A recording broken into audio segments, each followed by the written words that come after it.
À l'ail ou dans un beurre mousseux, c'est un mets qui se déguste avec parcimonie.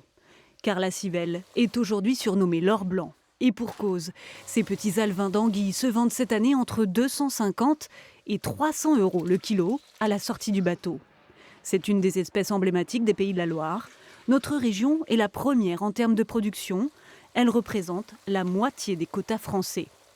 C'est aussi une activité économique importante. Sur les 380 pêcheurs de la région, 150 pratiquent cette pêche à la civelle. Une tradition. Dans les années 60, la ville d'Indre était même le premier port civelier de France. À l'époque, la civelle, c'est le plat du pauvre. On la pêche sans compter. Pour une marée et par bateau, la quantité peut varier de 10 à 200 kg. Et même exceptionnellement, elle peut atteindre 500 kg. Mais depuis les années 80, la ressource est menacée. En cause, la pollution, la surpêche et la dégradation des milieux aquatiques. Résultat, l'activité est désormais très encadrée. Autorisée cette année durant seulement 5 mois, uniquement pour les professionnels, entre décembre et avril.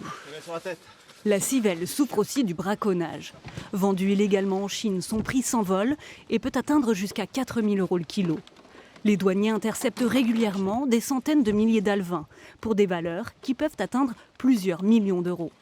Pour préserver la civelle, depuis 10 ans, 40% de la pêche est vendue pour la consommation et les pêcheurs ont l'obligation de dédier les 60% restants à un programme de repeuplement en amont des rivières.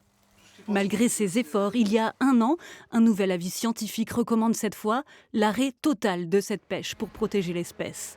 Des recommandations finalement non suivies par l'Union européenne qui fixe les règles chaque année. Elle vient de trancher aujourd'hui. Ce sera 2 mois de pêche en moins pour 2023.